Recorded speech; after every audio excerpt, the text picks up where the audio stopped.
बच्चों हम लोग एलएलपी पढ़ रहे हैं।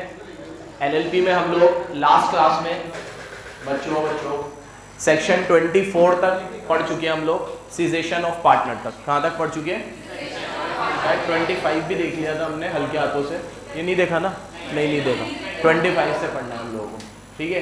तो 24 पढ़ा लास्ट क्लास में, 22 पढ़ा, 23 पढ़ा। एक बार थोड़ा रिवीजन कर लेते हैं, फिर शुरू करते हैं। यहाँ देखो, सबसे पहले हम लोगों ने शुरुआत करी थी इसकी सेक्शन 5। बताया आपको कि पार्टनर कौन होगा, ठीक है। इंडिविजुअल पार्टनर हो सकते हैं, ठीक है। कंपनी भी पार्टनर हो सकती है, लेकिन वो लोग डेजिग्नेटेड पार्टनर नहीं हो सकते हैं, ठीक है। फिर सेक्शन 6 में आपको बताया कि मिनिमम पार्टनर्स कितने होंगे और मैक्सिमम पार्टनर कितने होंगे, और मिनिमम पार्टनर की अगर आप थ्रेशोल्ड लिमिट से नीचे आ जाते हो तो व्हाट आर दी कॉन्सिक्वेंसेस, आपकी लाइबिलिटी क्या हो जाएगी? अनलिमिटेड हो जाएगी, अगर आप बिजनेस को कैरी ऑन करते हो तो। फिर सेक्शन 7 में आपको पढ़ाया डेजिग्नेटेड पार्टनर। क्या पढ़ाया? डेजिग्नेटेड पार्टनर कौन होगा? मैंने आप लोगों को बताया कौन होगा, ठीक है। सिर्फ इंडिविजुअली होगा, ठीक है, और वो रेसिडेंट होना चाहिए, ठीक है। एक रेसिडेंट होना चाहिए और एक नॉर्मल इंडिविजुअल होगा, चलेगा। अगर आपकी कंपनी, आपकी फर्म में, आपकी एलएलपी में सारी के सारी बॉडी कॉर्पोरेट्स है, ठीक है, तो फिर उनके नॉमिनी क्या बनेंगे? Designated partner. नॉमिनी मतलब कंपनी में तो होते हैं डायरेक्टर्स और पार्टनरशिप फर्म में होते हैं पार्टनर। ये 7 में पढ़ा हमने, ठीक है। क्या हो गया बेटा, रोज़ा ज़्यादा लग रहा है तुझे? हाँ, करा है? फिर इतनी परेशान क्यों है तू? 7 के बाद हम लोगों ने सेक्शन 8 पढ़ा हमने, ठीक है। सेक्शन 8 में हम लोगों ने क्या देखा?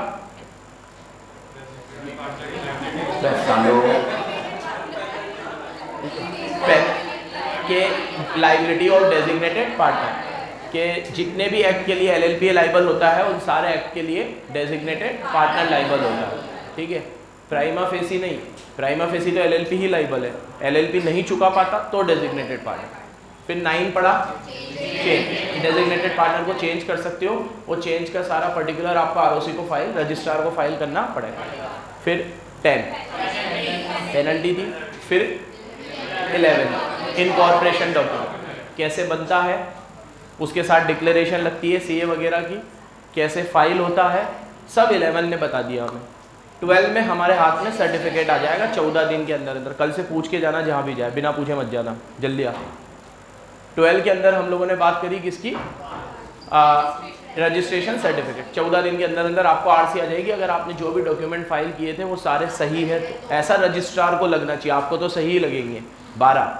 फिर सेक्शन 13 रजिस्टर्ड ऑफिस, ठीक है। अच्छा, 12 में ये भी पढ़ा कि जो सर्टिफिकेट आएगा वो कंक्लूसिव एविडेंस हो। 13 में पढ़ा रजिस्टर्ड ऑफिस। इन्होंने डेट्स नहीं दिए यहाँ पे कि रजिस्टर्ड ऑफिस कितने दिन में होना चाहिए। कंपनीज एक्ट में तो लिखा हुआ है इनकॉर्पोरेशन के 30 दिन के अंदर अंदर रजिस्टर्ड ऑफिस होना चाहिए।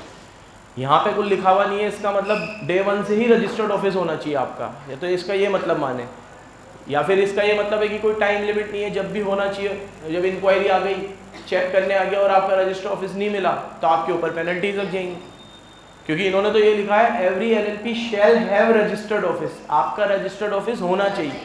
फिर ये भी बताया वो पीओ बॉक्स नंबर ना हो, एक फिजिकल प्लेस हो जहाँ पे आपको सारे नोटिस ऑफ कम्युनिकेशन सर्व किए जाएंगे। आप कोई भी नोटिस भेजोगे तो वहाँ से भेजोगे, एक बंदा वहाँ पे मौजूद होना चाहिए जो ये सारे नोटिस को कलेक्ट करे। सबसे ज़्यादा फ्रॉड होते हैं कंपनियों में, सबसे ज़्यादा। कोई भी पेपर के ऊपर कंपनी खोल लेता है, उसका फिजिकल एग्जिस्टेंस कुछ भी नहीं होता, फिर छापे पड़ते हैं तो पता चलता है तो कोई कंपनी है ही नहीं, ठीक है। फिर हम उसको डमी कंपनी घोषित करते हैं। वो सब चीज़ एलएलपी में भी हो सकती है, तो इसलिए यहाँ पे भी रजिस्टर ऑफिस का क्लोज रखा है। फिर 14 पढ़ा है। 14 किसका था? कि एक बार आपका रजिस्ट्रेशन हो जाएगा तो आप वो सारे काम कर सकते हो जो एक नॉर्मल पर्सन कर सकता है। जैसे कि आप किसी को स्यू कर सकते हो, आप पे कोई स्यू कर सकता है, मूवेबल इमूवेबल प्रॉपर्टी खरीद सकते हो वगैरह वगैरह। 14। फिर 15 पे हम लोगों ने पढ़ा नेम में 2 क्लोज पढ़े, 1 और 2। 1 में पढ़ा आपके नाम के आगे एलएलपी होना चाहिए, और 2 में पढ़ा आपका नाम अनडिजायरेबल ना हो, ठीक है, आइडेंटिकल ना हो, किसी और कंपनी को या एलएलपी को रिजेंबल ना करता। वेरी गुड, ये सब बातें हमने 15 में पढ़ी। फिर 16 रिजर्व, आपको अपना नाम रिजर्व करवाना है। आपने जिस दिन रिजर्व कराया उसके 3 महीने तक आपको नाम आपके नाम पे रिजर्व रहेगा। 3 महीने में आप अपनी सारी फॉर्मेलिटीज़ पूरी करके उस नाम से एलएलपी स्टार्ट कर सकते हैं। 3 महीने में अगर आपने सारे डॉक्यूमेंट्स वगैरह फाइल नहीं किए तो वो नाम एप्लीकेशन लैप्स हो जाएगी विद इन 3 मंथ। तो एक अच्छी प्रैक्टिस ये है कि पहले हम इनकॉर्पोरेशन डॉक्यूमेंट बना ले, सीए का डिक्लेरेशन ले ले, सारे डॉक्यूमेंट रेडी कर ले एंड देन हम नेम के लिए अप्लाई करें। अगर हमने पहले नेम के लिए अप्लाई किया और ये सारी फॉर्मेलिटी करने में हमें टाइम लग गया तो 3 महीने में फिर वहाँ वो एप्लीकेशन क्या हो जाएगी, लैप्स हो जाएगी। फिर हम लोगों ने पढ़ा सेक्शन 17। अगर किसी भी कंपनी को, एलएलपी को या किसी भी रजिस्टर्ड ट्रेडमार्क के ऑनर को, 3-4 चीज़ें बोल रहा हूँ मैं, किसी भी कंपनी को, एलएलपी को या रजिस्टर्ड ट्रेडमार्क के ऑनर को ऐसा लगता है कि आपकी जो एलएलपी है वो उस नाम से खुली है जो उनके नाम से आइडेंटिकल है या उनके नाम को रिजेंबल कर रही है, तो वो सेंट्रल गवर्नमेंट में एप्लीकेशन देंगे। इसके लिए कोई टाइम लिमिट नहीं है। सेंट्रल गवर्नमेंट आपको नोटिस देगा, इसके लिए भी कोई टाइम लिमिट नहीं है। अब जिस दिन सेंट्रल गवर्नमेंट आपको नोटिस देगा उसके 3 महीने में आपको अपना नाम चेंज करना है। यहाँ टाइम लिमिट है, कितने महीने में? ये सेम चीज़ कंपनी में भी पढ़ाऊंगा और कंपनी में इसमें एक चीज़ और जुड़ जाएगी, by passing ordinary resolution. Company में नाम चेंज करने के लिए ऑर्डिनरी रेजोल्यूशन लगेगा, मतलब 50% मेंबर्स की कंसेंट होनी चाहिए। अब वहाँ ऐसा क्यों है, वहाँ बात करेंगे, लेकिन सेम क्लोज वहाँ पर भी है। फिर मैंने ये भी बताया था कि जो रजिस्टर्ड ट्रेडमार्क का ऑनर है उसको ये एप्लीकेशन देनी है एलएलपी इनकॉर्पोरेट होने के 3 साल के अंदर लगा, और उसका नाम एलएलपी के नाम को रिजेंबल करता है, सॉरी एलएलपी का नाम उसके नाम को रिजेंबल करता है, तो वो एप्लीकेशन देगा with in 3 years of incorporation of LLP. LLP incorporate हो उसके 3 साल क्यों है और इसका लूप होल भी है, ये सब बातें अपन ने करी। 17 हो गया। फिर हम लोगों ने 18, 19, 20 और 21 ओमिटेड थे। फिर हम लोगों ने लास्ट क्लास में पढ़ा 22, 23, 24, ये 3 पढ़े। 23 में बताया इनकॉर्पोरेशन होने के बाद जो भी लोग सब्सक्राइब करते हैं इनकॉर्पोरेशन डॉक्यूमेंट पे, उन्होंने भले ठिज्जू में भी लिखा होगा, ठीक है, तब भी वो पार्टनर माने जाएंगे, ठीक है। जैसे कि मैंने कहा कि अगर कोई बंदा किसी प्लान में झूठ मूठ में भी हाँ भर दे और वो प्लान अगर एग्जीक्यूट हो गया तो अब उसको भी कॉन्ट्री देनी पड़ेगी। तो जिस बंदे ने सोचा होगा कि हम एलएलपी में अभी ऐसे ही नाम दे देते हैं, कौन सी स्टार्ट हो रही है, और अगर वो स्टार्ट हो गई और उसका नाम है तो he will be deemed as partner. 23 ये बहुत इंपॉर्टेंट सेक्शन था, इसमें 4 सबसेक्शन पढ़े थे हमने। पहले आपको बताया आपके म्यूचुअल राइट्स एंड ड्यूटीज कहाँ से गवर्न होंगे, अगर एलएलपी एग्रीमेंट नहीं है तो शेड्यूल 1 से लेने हैं। कहाँ से लेने हैं? अब ये शेड्यूल 1 वाली बात सीधे कहाँ लिखी हुई है? 4 in the absence of agreement mutual rights and duties of LLP and partner determined by the provision of schedule. तो पहले लिखा हुआ है 1 में कि कहाँ से लेना है, एग्रीमेंट, फिर 4 में लिखा हुआ है शेड्यूल। ये सब पढ़ चुके हैं, पर रिकॉल कर रहे हैं, ठीक है।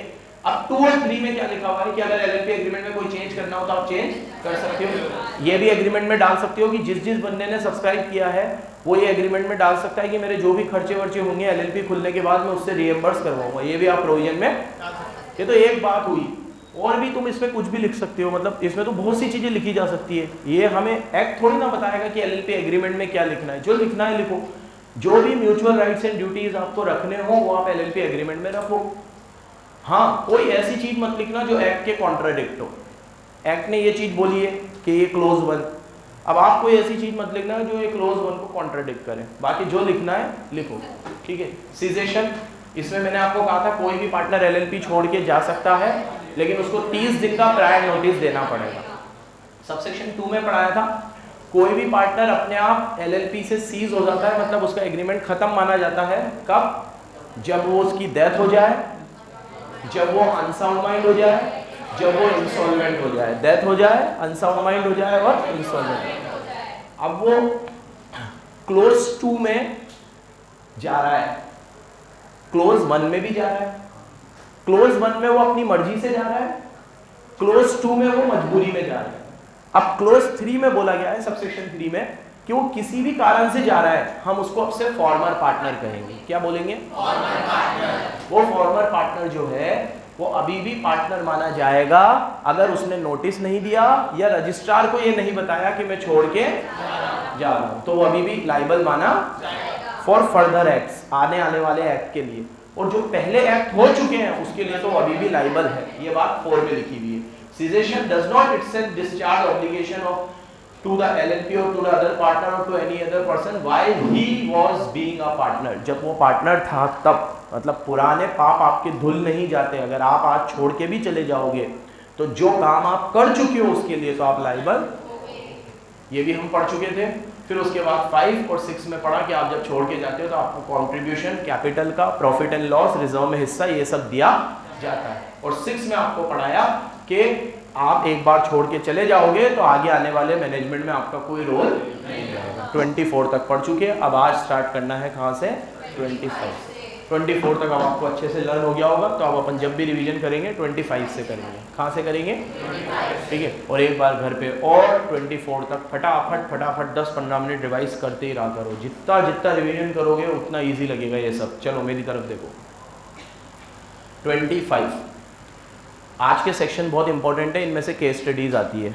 अभी तक जो पढ़ा रहा था उसमें से डायरेक्ट क्वेश्चन आते हैं। आज लाइबिलिटी के कुछ सेक्शन पढ़ाऊंगा, उसमें से केस स्टडीज आती है। बराबर सुनना। ये आज का सेक्शन तुम्हें मैं पढ़ाऊंगा, इसके बाद एक क्वेश्चन टेस्ट में दूंगा और वो तुम सब गलत करोगे।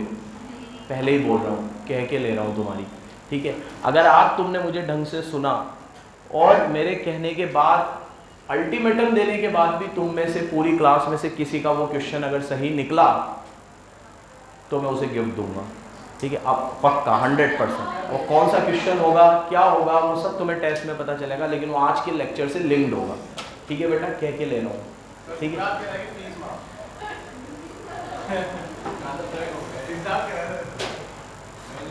एक क्वेश्चन में फीस माफ है ना, 2-3 क्वेश्चन में तो मेरे से ले भी लेना। सर पैसे तो आपसे पढ़ने आ रहे हैं। चलो, registration of changes, registration of changes in partner. छोटी सी चीज है। जब भी कोई पार्टनर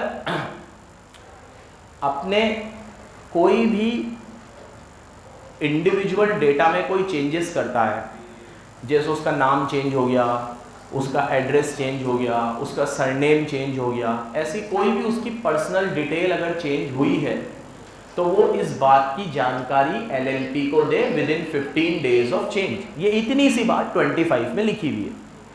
अब LLP वो जितना भी डेटा आएगा वो ROC को फाइल करेगा 30 डेज में। ये अगले सेक्शन में लिखा हुआ है, ठीक है।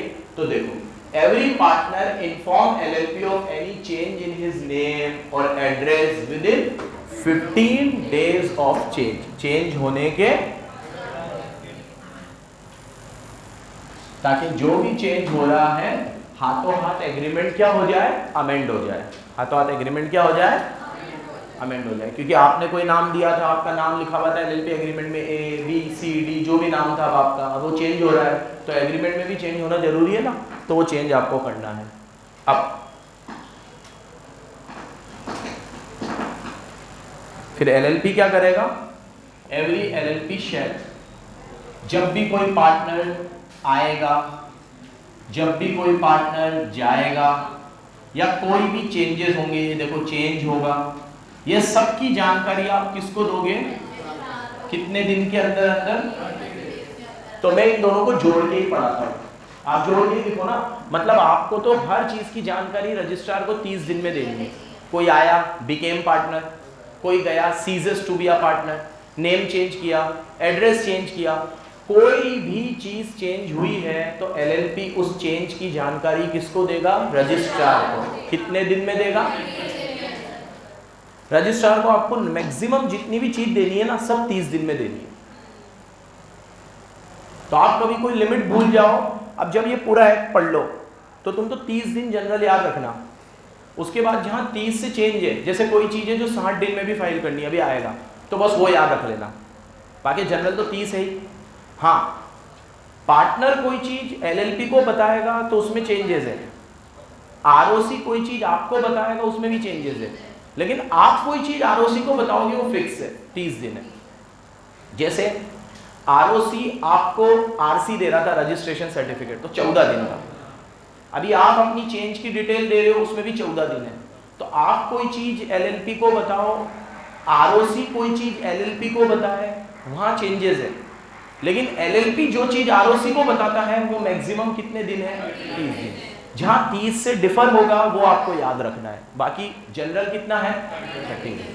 तो 30 दिन में आपको बताना है। कोई आया नंबर 1, कोई गया नंबर 2, कोई चेंज हुआ नंबर 3। कितने दिन में करना है, किसको देनी है, बढ़ू आगे बढ़ू। इसके बाद ये जो नोटिस आप दोगे, इस सेक्शन की बात नहीं कर रहा था मैं, जो अभी बोल रहा था लाइबिलिटी वाला सेक्शन अभी आएगा, तो सिंपल सा है, ठीक है।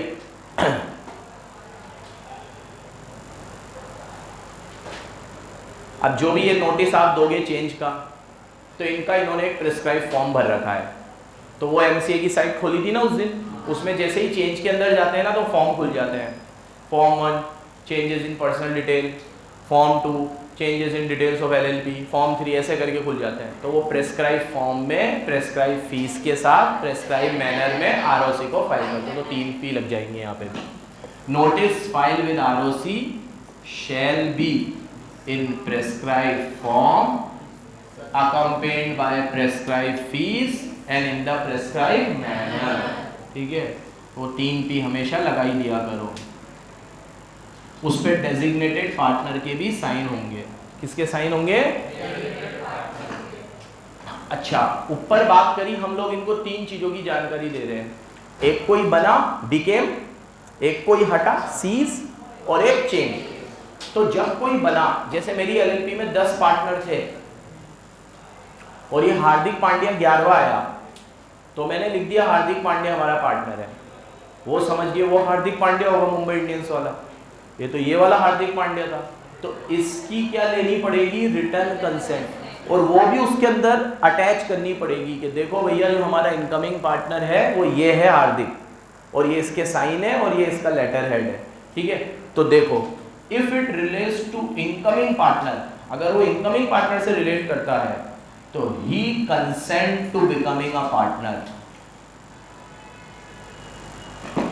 तो वो कंसेंट दे रहा है पार्टनर बनने के लिए, उसके द्वारा साइन करे हुए स्टेटमेंट भी लगाने पड़ेंगे आपको उसके द्वारा,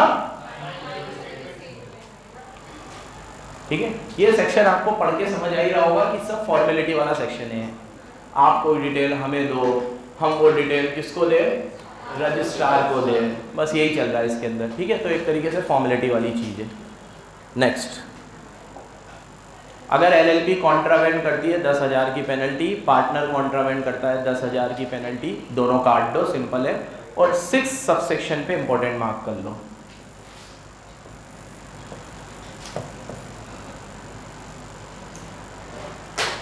यहां देखो,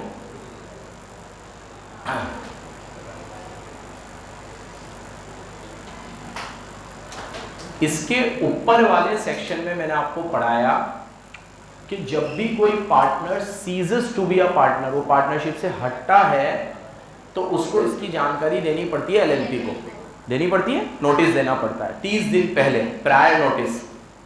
और इस सेक्शन में पढ़ाया कि कोई भी आएगा जाएगा उसकी जानकारी एलएलपी देगा, किसको? रजिस्ट्रार को।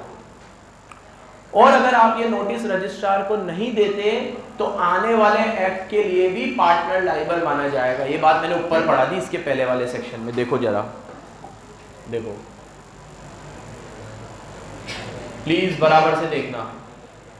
Where a partner cease to be a partner, former partner still being a partner, अभी भी पार्टनर माना जाएगा, unless the person has notice that the former partner has ceased to be a partner, जब तक कि उस बंदे को नोटिस मिल जाए कि ये एलएलपी का पार्टनर नहीं है, या फॉर्मर पार्टनर का नोटिस रजिस्ट्रार को डिलीवर हो जाए। तो यहां पे एक्ट में एक लूप होल आ सकता था, उसको ये सबसेक्शन 6 डाल के कवर किया गया है। देखो क्रोनोलॉजी समझो, पहले वो मुझे नोटिस दे रहा है कि मैं छोड़ के जा रहा हूं, मैं कौन हूं? एलएलपी, वो कौन है? पार्टनर। फिर मैं इस बात की जानकारी रजिस्ट्रार को दे रहा हूं 30 दिन में, और वो भी मुझे नोटिस दे रहा है। अब अगर वो नोटिस एलएलपी को नहीं, रजिस्ट्रार को नहीं मिला, तो he will still considered as liable, वो अभी भी क्या माना जाएगा?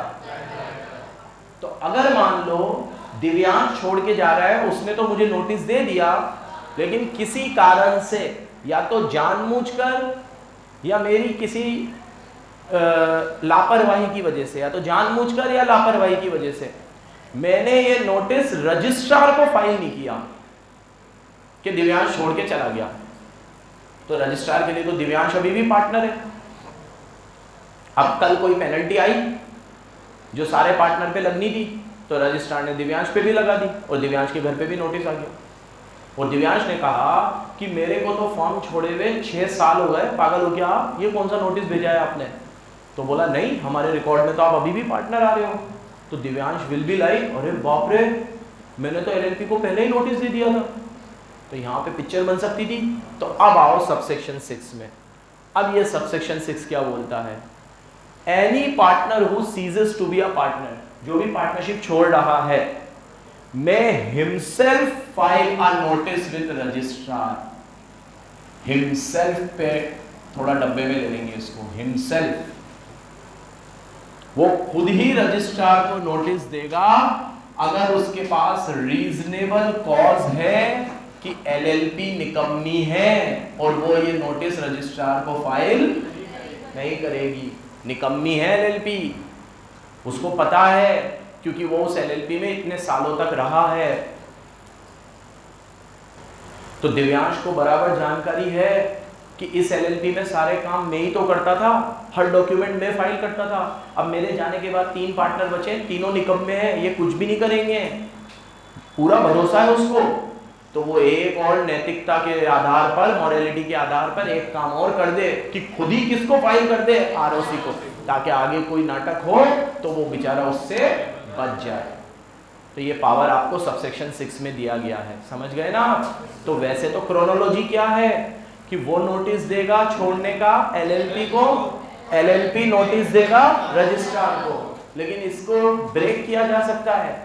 और आप नोटिस दो एलएलपी को और आप स्वयं ही नोटिस दे दो रजिस्ट्रार को, अगर आपको रीजनेबल कॉज टू बिलीव है कि LLP will not file the notice to registrar. समझ गए? तो अगर आपको लगता है कि एलएलपी नाकारा है, निकम्मी है, वो फाइल नहीं करेगी, तो आप स्वयं फाइल कर दो। ये पावर आपको सबसेक्शन 6 देता है, समझ गए? तो कितने सबसेक्शन पढ़े बच्चों? कितने पढ़े अपन ने इसमें? 6। ठीक है। पहला, आप चेंज की जानकारी दोगे किसको? एलएलपी को। दूसरा, एलएलपी नोटिस देगा किसको? रजिस्ट्रार। तीसरा, अगर नोटिस है तो प्रेस्क्राइब फॉर्म में देना पड़ेगा। चौथा, पेनल्टी। पांचवा, पेनल्टी। और छठा, अगर आप छोड़ के जाते हो, any partner ceases to become a partner have reasonable cause to believe that LLP will not serve the notice to registrar, then he himself serve that notice to registrar। ठीक है, बढ़ू आगे बढ़ू। ये था 26। क्या था ये? 25। अब 26। ये इस सेक्शन एलएलपी की सबसे खास बात कि हर पार्टनर एलएलपी का एजेंट होता है, दूसरे पार्टनर का एजेंट नहीं। जबकि पार्टनरशिप में हर पार्टनर एक दूसरे पार्टनर का एजेंट होता है, फर्म का तो होता ही है। मतलब मैं बीसीसी का तो एजेंट हुई, लेकिन मैं मुर्तजा सर और अब्देली सर का भी एजेंट हूँ, और वो दोनों भी मेरे एजेंट हैं, और बीसीसी के तो एजेंट है। लेकिन ये बात एलएलपी को नॉर्मल पार्टनरशिप से अलग बनाती है। क्या? कि every partner of LLP for the purpose of business of LLP, the agent of LLP but not of the other partner। तो हर पार्टनर किसका एजेंट है? हर पार्टनर किसका एजेंट है?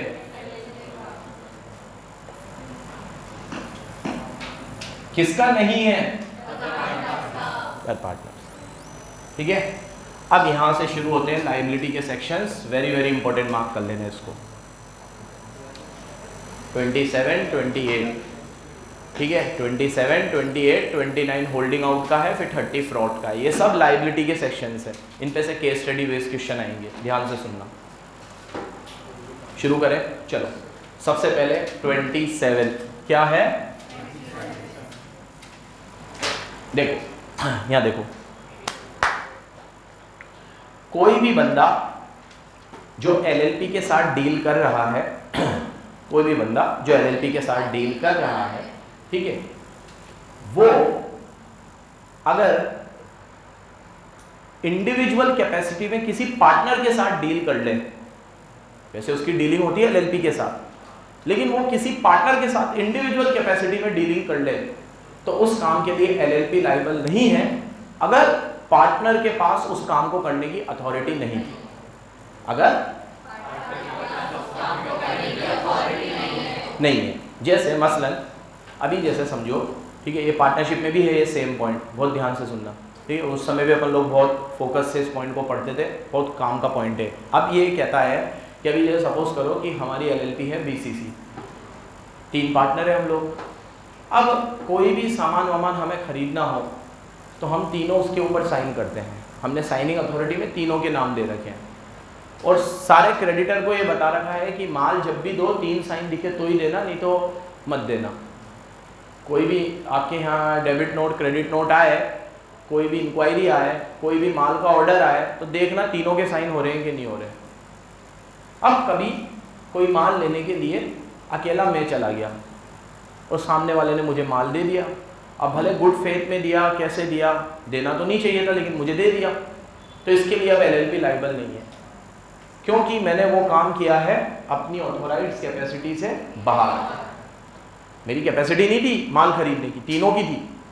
बहुत सारे काम ऐसे होते हैं जो हम किसी एक पार्टनर को दे देते हैं कि ये तू कर लेना है, तू कर लेना, लेकिन माल खरीदने के काम को हमने एक को नहीं दिया था। हमने कहा था भाई तीनों करेंगे तो ही लेंगे।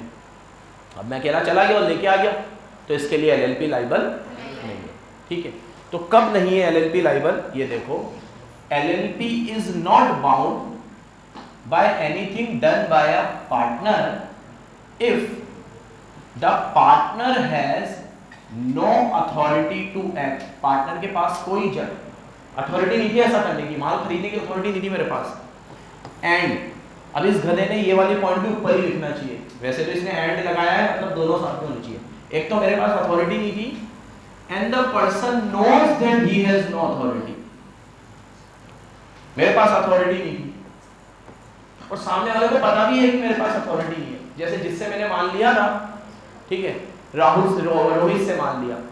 रोहित को बराबर पता है कि हर बार हम तीनों आते हैं माल लेने, हम तीनों नहीं आते हैं तो तीनों साइन करके एक वाउचर भेजते हैं। इसको सब कुछ पता है, बरसों से हमारे साथ डीलिंग कर रहा है। आज तक कभी ऐसा नहीं हुआ कि किसी अकेले को इसने माल दिया हो। He knows it very well that I do not have implied authority, ठीक है, and still he has given goods on credit. Now he is liable, LLP is not, ठीक है। अब LLP liable, अब सुनते जाओ, ये पूरा एक पॉइंट है। Partner has no authority to act and the person dealing with that partner knows about this fact. उसको ये फैक्ट की जानकारी है कि he has no authority। तुम लोग बराबर सुन रहे हो? ये एक पॉइंट है पूरा, एक पॉइंट। अब ये दूसरा पॉइंट है, और he does not know or believe him to be a part. ये एक अलग पॉइंट है। फिर अब इस पे याद होगा मैं पहले तुमसे पूछता था फिर समझाता था, बहुत लंबा पॉइंट है, मतलब बहुत लंबे में चर्चा करते हैं अपन इसके ऊपर। वैसे तो ये छला सी चीज है, does not know or believe him to be a part. या तो उसे ये पता है कि ही हैज नो अथॉरिटी, उसे ये पता है कि इसकी कोई अथॉरिटी, या फिर he does not know or believe him to be a partner, या फिर वो उसे जानता ही नहीं कि वो ये पार्टनर है। इसको एक एग्जांपल से समझते हैं। जैसे हमारी एलएलपी है, मेरी मुझसे आप दिल्ली तीनों की क्या है एलएलपी, ठीक है। अब मैं कोई टीवी का ही काम है हमारा, अब मैं कोई टीवी लेने गया रोहित से, ठीक है, किससे लेने गया, और टीवी वगैरह खरीद के आ गया। अब रोहित ने वो टीवी मेरे को उधार में दे दिया। रोहित को कुछ भी पता नहीं है कि मेरी एलएलपी है क्या है, ठीक है। रोहित अभी मार्केट में थोड़ा नया है, मैंने इसको थोड़ा दिखाया कि देखो मैं इधर से ही माल लेता हूँ, उधर से ही माल लेता हूँ, ये मेरी दुकान है, मेरे ये है, मेरा इतना बड़ा काम है। और बड़ा ऑर्डर था तो रोहित भी थोड़ा उसमें आ गया कि यार बड़े ऑर्डर तो वैसे ही कम मिलते हैं, अब थोड़ी बहुत क्रेडिट तो देनी ही पड़ती है, तो 15 दिन में बोल ही रहे पैसे दे देंगे, तो 15 दिन के लिए इसने मुझे माल उधार में दे दिया। अब मैंने जैसे ही माल उधार में लिया, बराबर सुनना, तो 15 दिन के बाद मैंने इसको पैसे नहीं दिए, 30 दिन हो गए, 35 दिन हो गए, 40 दिन हो गए, और मैंने इसको नचा दिया भयंकर। अब एक दिन लक्ष्य रोहित की दुकान पे आया, रोहित परेशान था। लक्ष्य ने कारण पूछा, रोहित ने बताया ऐसे ऐसी बात है, 35 लाख का कोई माल दिया था मैंने, और मेरा फ़ोटो दिखाया ये है, और अब पैसे देने में नाटक कर रहे हैं और मैं बहुत परेशान हो गया हूँ। तो लक्ष्य ने कहा भाई इनकी तो बहुत बड़ी एलएलपी है यहाँ पर, ठीक है, कोटा में, इनके दोनों पार्टनर तो बहुत अमीर है, उनसे ले ले, ठीक है, इनकी एलएलपी के बाद भी बहुत पैसा है। तो सर क्या बात कर रहा है कि हाँ तो ये लेके गया, अब ये गया एलएलपी के पास, तो क्या एलएलपी लायबल होगी? क्योंकि इसने जब मान दिया था he does not know or believe him to be a, इसको पता ही नहीं था कि मैं किसी एलएलपी का, तो क्या मेरी एलएलपी लायबल है? अब इस पॉइंट में और इस पॉइंट में फर्क समझ में आया? जमीन आसमान का फर्क है। पहले वाले में इसको ये पता था कि मैं पार्टनर हूं, ये भी पता था कि मैं एलएलपी का पार्टनर हूं, लेकिन इसको ये भी पता था कि मेरे पास अथॉरिटी, और फिर भी इसने मुझे माल। दूसरे वाले पॉइंट में इसे ये पता ही नहीं है कि मैं किसी एलएलपी का, तो in that case LLP is not. अभी अगर आएगा और मेरे दोनों पार्टनर से बोलेगा ऐसी ऐसी बात है, आपके पार्टनर है मेरी दुकान पे आए थे, मुझे ऐसे ऐसे फेक प्रोफाइल्स वगैरह दिखाई, ये है वो है, आपकी ये जो दुकान है ना, आपका शोरूम है, इसके फ़ोटो दिखा दिए मुझे, बोला मैं देखो मैं इसमें, ये मेरी है, ठीक है। तो मेरे दोनों पार्टनर बोलेंगे क्या आपको ये बोला था कि ये एलएलपी है? बोला नहीं नहीं, ये बोला था मेरी है। तो बस हमारा कोई लिंक ही नहीं है इससे, ये तो आज आपको पता चल गया कि हम दोनों इसके पार्टनर है, तो आप हमारे पास मांगने आ गए। आपको ये बात का पता ही नहीं चलता, लक्ष्य आपकी दुकान पे आते हैं तो आप कभी आते, तो भाई ये तो आपका 1-on-1 मसला है, इसमें तो हमारा कुछ है ही नहीं। अगर आप हमें कंसीडर करते हुए एलएलपी के फेक पे क्रेडिट देते हैं तो that would be a different thing, but in this case LLP is not liable at all. LLP liable याद रखोगे बराबर। क्या पढ़ा रहा हूं, सेक्शन का क्या नाम है? Liability of LLP. पढ़ा रहा हूं लायबिलिटी ऑफ एलएलपी, लेकिन पढ़ाया क्या? एलएलपी लायबल कितने केस में? Case 1, when partner has no authority and he knows that the partner do not have, or second point, he does not believe him to be a partner, he does not believe him to be a partner। आगे आते हैं point number 2। हाँ बेटा, मुझे पता नहीं है कि आपके पास अथॉरिटी है कि नहीं है, और आप, लेकिन मेरे को पता है कि आप पार्टनर हो, और फिर मैंने आपसे कोई ट्रांजैक्शन की, तो उसका रिजल्ट क्या निकलेगा? उसका इसने एक सवाल पूछा है कि इसने मेरे साथ कोई ट्रांजैक्शन किया and he does not no कि मेरे पास अथॉरिटी है कि नहीं है। यहाँ पे तो ये है कि इसको पता है कि मेरे पास अथॉरिटी नहीं है, बट इसका सवाल ये है कि इसको ये नहीं पता मेरे पास अथॉरिटी है कि नहीं है, and he executed a transaction. तो what will be the result? बताओगे आप लोग कोई? कौन? एलएलपी लायबल होगी।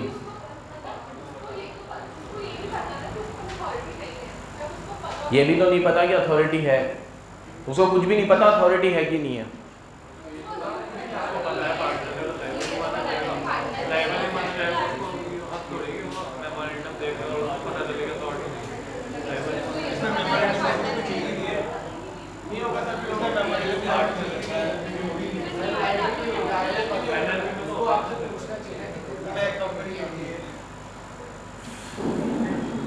ये कंपनी नहीं है बेटा, यहाँ पे एलएलपी एग्रीमेंट होता है और वो पब्लिक डॉक्यूमेंट नहीं होता। मेमोरेंडम एक पब्लिक डॉक्यूमेंट होता है। हाँ भाई, एलएलपी लायबल नहीं होगी।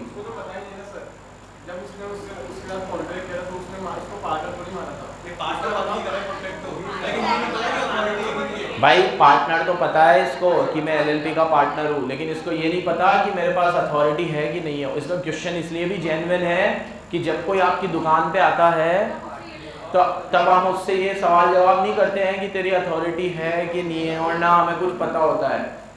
तो अब इसमें जवाब ये है, सुनो, जवाब ये है कि अगर, सुन ले दिव्यांश, क्वेश्चन पूछ ले, आंसर सुन।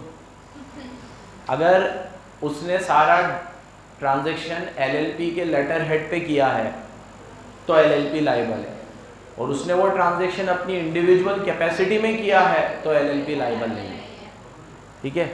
लेकिन अगर इसको मैं स्पेसिफिक कर दूं कि उसने एलएलपी के डॉक्यूमेंट पे किया है, लेकिन उसको पता है कि ये एलएलपी मेरे को ट्रांजैक्शन करने की अथॉरिटी नहीं देती है, और ये बात तुझे पता है बराबर, फिर एलएलपी लायबल, ठीक है। मतलब एक कहावत होती है हिंदी में कि जो सो रहा हो उसे जगाया जा सकता है, लेकिन जो सोने की एक्टिंग कर रहा हो उसे कभी नहीं जगाया जा सकता, क्योंकि आप लोग कैसे जगाओगे? ठीक है, उसे एक्टिंग कर रहा है, आप कितने भी एफर्ट लगा लो उसे जगा नहीं सकते। अगर आपको पता है कि मेरे पास अथॉरिटी नहीं है तो फिर तो दाल में काला है, still you are doing that transaction. तो मैं बेनिफिट ऑफ डाउट आपके फेवर में कैसे दूं? क्योंकि आपको तो पता है कि उसके पास अथॉरिटी नहीं है, still you are doing that transaction.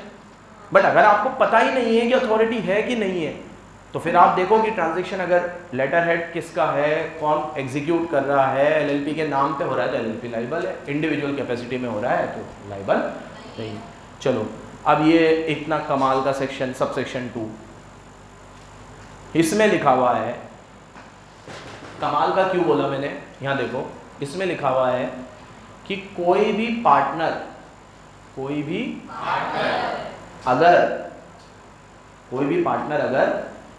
अपनी, एक मिनट पॉज कर दो इसको, विकास बेटा बोला तो एक मिनट, हाँ, कोई भी पार्टनर अगर अपनी इम्प्लाइड अथॉरिटी में कोई एक्ट करता है और उससे गलती हो जाती है तो उस गलती के लिए एलएलपी लाइबल है। ठीक है, इस पे थोड़ी डिस्कशन करेंगे, अभी पहले पढ़ते हैं। LLP is liable if partner is liable, अगर पार्टनर लाइबल है फॉर एनी रॉन्गफुल एक्ट और ओमिशन, उसने कोई गलती कर दी है, रॉन्गफुल एक्ट, कुछ गलती कर दी उसने, on his ordinary course of business, अपने रेगुलर ट्रांजेक्शन में, अपने कोई झोलझाल हो गया मेरे से, तो उसके लिए एलएलपी क्या है? गलती मेरे से हुई है लेकिन लाइबल कौन है? अब मैंने ये क्यों बोला, ये कितना इंपॉर्टेंट पॉइंट है कि सबसेक्शन 1 में तो ये बोल रहा है कि कोई नॉर्मल भी ट्रांजैक्शन हुआ तो एलएलपी लाइबल नहीं है, वहां कोई रॉन्गफुल वर्ड तो यूज ही नहीं किया। नॉर्मल टीवी का काम है, टीवी खरीद के लाया, टीवी की पेमेंट करनी थी तो बोला कि पेमेंट शब्बीर तू कर, एलएलपी नहीं करेगी। और यहाँ पे तो बोला जा रहा है कि रॉन्गफुल एक्ट हो रहा है, गलत चीज हो रही है, उसके लिए भी एलएलपी लाइबल है। तो पूरा नजरिए का फर्क किससे बनता है? इम्प्लाइड अथॉरिटी से। अगर अथॉरिटी में रहकर काम करोगे और उसमें कोई गलती भी हो जाती है, बेटा अंशिका ध्यान दे इधर, अथॉरिटी में रहकर कोई काम करोगे और उसमें कोई गलती भी हो जाती है तो एलएलपी उसके लिए लाइबल है। बट अथॉरिटी के बियॉन्ड जाके काम करोगे तो नॉर्मल काम भी करोगे तो उसके लिए भी एलएलपी लाइबल, आप खुद लाइबल हो। Whole perception is about authority, कि जो काम आप कर रहे हो वो अपनी इम्प्लाइड अथॉरिटी में कर रहे हो कि उसके बियॉन्ड जाके कर रहे हो। तो सारा खेल किसका है? ये दोनों पॉइंट समझ में आया आप लोगों को? आराम से टाइम लेके पढ़ेंगे अपन इसको, बहुत काम के पॉइंट है। तो क्या बोला है? एलएलपी लाइबल है अगर पार्टनर लाइबल है, किसके लिए? गलती हो गई आपसे, कोई रॉन्गफुल एक्ट हो गया, कोई ओमिशन हो गया, लाइबल तो आप होने चाहिए थे, लेकिन आपके साथ साथ कौन लाइबल है? बट वो किस में हुआ हो? विद इन हिज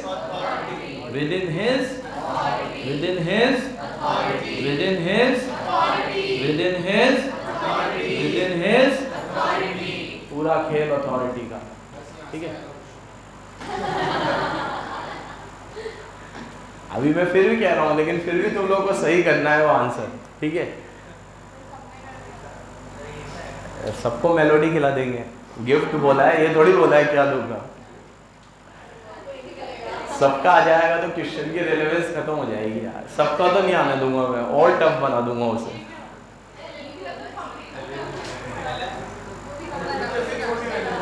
वो दूंगा, हाँ। अबे साले, पिछले साल एलएलपी था क्या? तो मैं फाउंडेशन में था, इंटर में थोड़ी था। तो फाउंडेशन में तुम खुद ही थे पिछले साल। चलो देखो, तो बच्चों मेरी बात सुनो। अब विधि मेरे को एक बात का जवाब दे कि मेरे रॉन्गफुल एक्ट के लिए भी एलएलपी को क्यों लायबल माना गया है। मैंने ऑर्डिनरी कोर्स ऑफ बिजनेस में किया है तो भी काम तो गलत हुआ है ना मुझसे।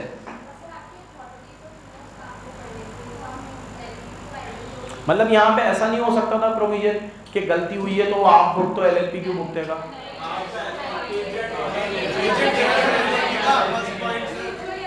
First point, every partner is agent of, हर पार्टनर एलएलपी का क्या है। और एक बात समझो, गलती इंसान से ही होती है और गलतियां बिजनेस में होना स्वाभाविक बात है, गलतियां होती है, इसमें कोई दिक्कत नहीं। गलती के चलते अगर आप अपना पल्ला झाड़ लोगे कि नहीं ये तो गलती तेरी है, तू भुगत, एलएलपी क्यों भुगतेगा, तो फिर पार्टनरशिप कैसी हुई, फिर कहाँ गई आपकी म्यूचुअल एजेंसी, मर गई सब। तो वो म्यूचुअल एजेंसी तो होनी चाहिए ना।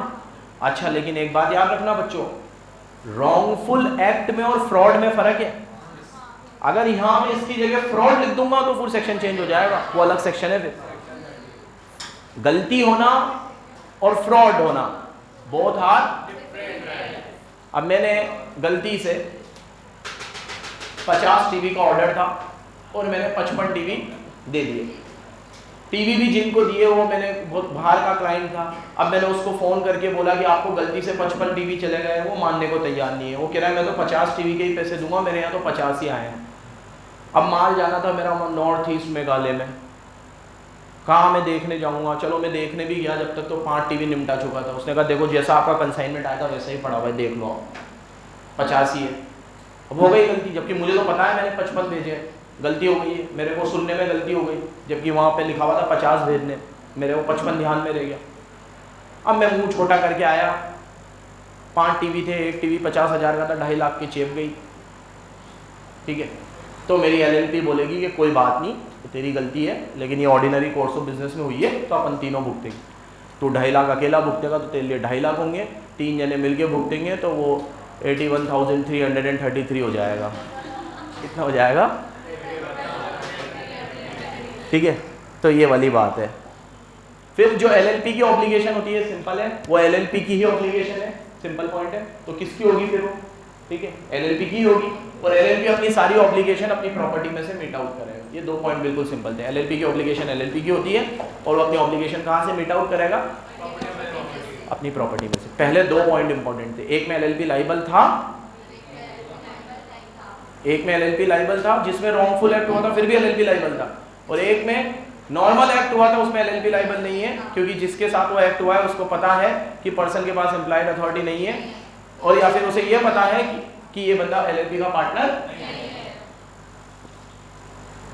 26 हो गया, 27 हो गया। अब आते हैं 28।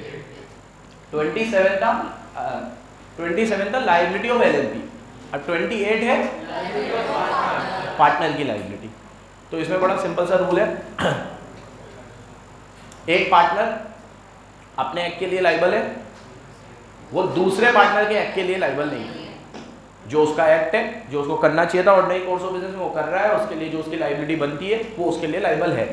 जैसे आज कोई भी एक्ट हुआ उसके लिए उसके 50,000 रुपये देने निकल देते तो वो 50,000 रुपये देगा, लेकिन किसी और पार्टनर के एक्ट के लिए वो लायबल नहीं है। A partner is not personally liable directly or indirectly for an obligation जो 27(3) में बोली गई है। अब मैं ऊपर जाऊंगा तो ये उठ जाएगा। आप देखो 27(3) में एलएलपी की लायबिलिटी के लिए एलएलपी लायबल है ऐसा लिखा हुआ है। ये लिखा हुआ है 3 में, क्या लिखा हुआ है? एलएलपी की लायबिलिटी के लिए कौन लायबल है? ये कहाँ लिखा हुआ है? 27। तो मतलब 27(3) में जो लिखा हुआ है कि एलएलपी की लायबिलिटी के लिए एलएलपी लायबल है, उसके लिए पार्टनर लायबल नहीं है। कितना बेवकूफ़ जैसी बात हो गई ना ये। ऊपर हो रहा है एलएलपी की लायबिलिटी के लिए एलएलपी लायबल है, फिर ये लिखने की जरूरत थी कि पार्टनर उसके लिए लायबल नहीं है। ठीक है, मतलब वो मैं जो अक्सर बोलता हूँ कि अगर मैंने सिक्का उछाला और इससे पूछा क्या आएगा, इसने बोला हेड, ठीक है, और मैंने इसको बोल दिया भाई हेड आया, तू जीत गया। अब उसको भी बोलूँ टेल आया, तू हार गया। ठीक है, तो ऊपर जब बोल दिया है कि एलएलपी की लायबिलिटी के लिए एलएलपी स्वयं लायबल है, तो फिर यहाँ ये भी बोला है कि पार्टनर पर्सनली लायबल नहीं है। और इसमें ये बोला है shall not affect the personal liability of a partner, लेकिन अगर वो खुद कोई wrongful act और omission करता है तो उसके लिए वो लाइबल है, बट पार्टनर दूसरे के लिए लाइबल। अब मुझे इसमें विस्तार से बताओ कि आपके wrongful act और omission के लिए तो LLP लाइबल है ना, तो फिर आपकी लाइबिलिटी कहाँ से आ गई? बोला है the provision of subsection 3 of 27 and subsection 1 में वो वाली बात थी wrongful act वाली, shall not affect the personal liability of person for his own wrongful act or omission। वो अपने wrongful act और omission के लिए ये वन अफेक्ट नहीं करेगा, मतलब उसके लिए तो वो लाइबल है wrongful act और omission के लिए, बट किसी और के wrongful act और omission के लिए वो लाइबल नहीं है। इसको पढ़ के आज का लेक्चर समाप्त करेंगे। बताओ मुझे wrongful act और omission के लिए पार्टनर को कैसे लाइबल करवा दिया इसने? ऊपर तो पढ़ाया मैंने LLP लाइबल है। एक एक करके बोलो पिक्चर हो। हाँ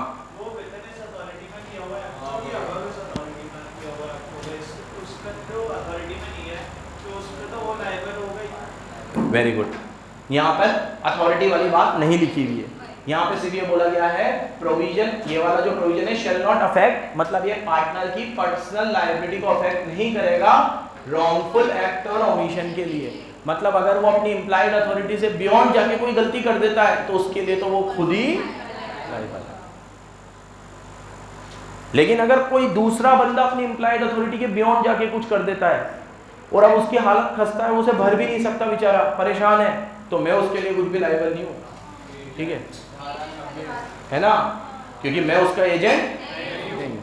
LLP लायबल है भले उसके लिए, लेकिन मैं इंडिविजुअली उसके लिए लायबल। तो ये लायबिलिटी ऑफ पार्टनर पढ़ा और लायबिलिटी ऑफ LLP पढ़ा। होल्डिंग आउट से कल देखते हैं।